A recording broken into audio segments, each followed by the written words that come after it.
সবাই কেমন আছেন? আশা করি খুব ভালো আছেন। শুরু হয়ে গেছে নতুন একটা দিন, ও শুরু করতে চলেছি নতুন একটা ভিডিও দিয়ে।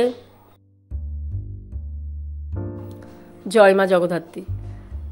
চন্দননগরের জগদ্ধাত্রী পুজো বেশ বিখ্যাত, দূর দূর থেকে লোকে যায়, কিন্তু এত বড় হয়ে গেছি এখনও পর্যন্ত কোনো দিন যাওয়া হয়নি। বেরিয়েছিলাম সকালবেলা একটু বাজার করতে।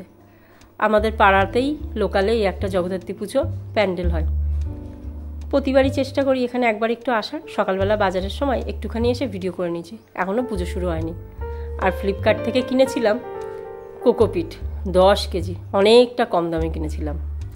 সেই কোকোপিটের মোটামুটি সবটাই খরচ হয়ে গেছে, রয়ে গেছে শুধু এর মধ্যে ওই 4 কিলো মতন। তো এবার ভেবেছি একবারে সেটাকে পুরোটাই ভিজিয়ে দিয়েছি বালতির মধ্যে, কারণ ওই বারবার খুচরো একটু একটু করতে হয়। আর সামনেই যেহেতু শীতকাল, কিছু তো গাছ লাগানো হবেই, এমনি ফুলের গাছ না হলেও সবজি গাছ তো হবেই। তো তার জন্য এগুলোকে একটু তৈরি করে রেখে দিই, কারণ এতটা কোকোপিট তো শুকাতে অনেকটাই সময় নেবে। আর কোকোপিটের কোয়ালিটিটা খুবই ভালো দিয়েছিল, মানে খুব অল্প সময়ের মধ্যে ভিজে যায় এবং একদম ফ্রেশ কোকোপিট এতটা ভালো পেয়েছিলাম সেটাকে এখানে। আর সকালে এই জায়গাটাই খুব রোদ, মানে প্রচণ্ড রোদ, তাই এই প্লাস্টিকের মধ্যেই এখন এই কোকোপিটগুলোকে দিয়ে খুব ভালোভাবে শুকিয়ে নেব। তবে এটা একদিনে হবে না, কারণ অনেকটা কোকোপিট, প্রায় 4 কেজি কোকোপিট ভিজলে ভাবুন কতটা হয়। থানকুনি গাছ সেই কবে মা লাগিয়েছে, প্রায় আজ 4-5 বছর হয়ে গেল। তারপরে নিজের থেকে প্রতি বছর এখানে থানকুনি গাছ হয়। এখান থেকে মা নিয়ে বাড়িতে কখনো আমরা খাই, তারপরে আশেপাশে দেয়, আবার মা 2-1জনকে এদিক ওদিক দিয়েও আসে। তবে আজ অবশ্য খাওয়ার জন্য তুলছে না। এখানে মা একটুখানি সবজি চাষ করবে। ওই যে শিম গাছটা এবার বসানো হয় নিজের থেকেই, কিন্তু শিম গাছটা পুরো ঝাঁক হয়ে, ওই যে একবার লাগানো হয়েছিল তার থেকে দেখে এখন নিজে থেকেই প্রতি বছর শিম গাছ হয়। আর জঙ্গলে পুরো ভরে গেছে, আর এই ঘাসগুলো কিছুতেই মরতে চায় না। আমাদের এখানে কিন্তু শীতের আমেজটা শুরু হয়ে গেছে, হালকা হালকা সকালবেলা বেশ ঠান্ডা লাগে। জায়গাটা খুব বেশি বড় না তো, তাই এখানে কোদাল দিয়ে খোঁচানো যায় ঠিক কথায়, কিন্তু মা আর আজকে আনেনি।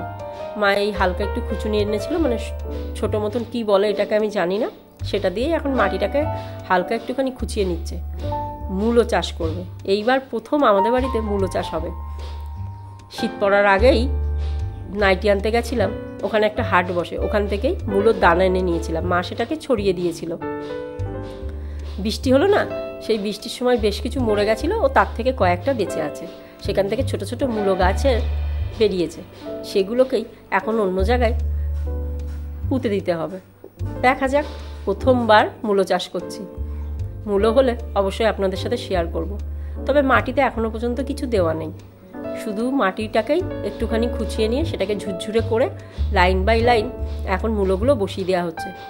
জানি না এটা কী মূলো, তবে দেখে মনে হচ্ছে হয়তো লাল মূলো, তবে বলতে পারবো না। আমি শুধু মূলোর দানা চেয়েছিলাম, ওনারা আমাকে 10 টাকার মূলোর দানা দিয়ে দিয়েছিল, ব্যাস। সেখান থেকেই বেশ অনেকগুলোই মূলো গাছ হয়েছে।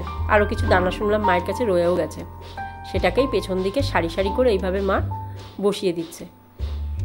আর এই সব কাজগুলো না মা খুব করে, যথেষ্ট পরিশ্রম হয়, কিন্তু এই মাটি, শক্ত মাটি, তারপর জায়গা কম, তার মধ্যেও মা করে। আর আমার আজকে খুব ভালো লাগছে, কারণ প্রথম আমাদের বাড়িতে এবার স্থলপদ্ম হয়েছে। এটা কিন্তু ডালের স্থলপদ্ম গাছ। আগেরটা ছিল সাদা, মানে প্রথমে সাদা হতো, তারপরে বেলা বাড়ার সাথে সাথে রং হতো, কিন্তু এবারেরটা প্রথম থেকেই দেখছি লাল হয়েছে। দুর্গাপুজো শেষ, কালী পুজো শেষ, সব পুজো শেষ, প্রতিবার হয় দুর্গাপুজোর আগে। আর এবার অনেকটা দেরি হয়ে গেছে, গাছটা অনেক লম্বা হয়েছে। আমাদের বাড়িতে কোনো কিছুই দেখি ছোট অবস্থায় হয় না, যা হয় সব লম্বা লম্বা হয়, তারপরে ফুল আসে। সেখান থেকেই আজকে প্রথম হলো স্থলপদ্ম। আজ একটু লক্ষ্মী ঠাকুরের পায়ে দেবো, আর লক্ষ্মী ঠাকুরের পায়ে দেওয়ার জন্য নিয়ে নিয়েছি গোলাপ। এই হলো আজকের প্রাপ্তি। বাড়িতেই ছোটোখাটো বাগান থাকলে ঠাকুরের জন্য অন্তত ফুলটা আর কিনে আনতে হয় না, বেশ ভালোই লাগে। কি আর করব, একটুখানি গঙ্গার জল আর একটু অগরু দিয়ে ফুলটাকে একটু ছিটিয়ে নিলাম, নিয়ে এখন ঠাকুরের পায়ে দিয়ে দেবো। কি ভালোই যে লাগে না। 2-1 দিন যখন ফুল ফোটে না, মনটা বেশ খারাপ লাগে যে আজকে আর ফুল নেই, তেমন ঠাকুরকে দিতে পারবো না। তবে 2-1 দিন যখন ফুল ফোটে, বেশ ভর্তি অনেকটা ফুল, সব ঠাকুরকে দিতে বেশ ভালোই লাগে। ভিডিও এখানেই শেষ করছি। কেমন লাগলো সবাই জানাবে।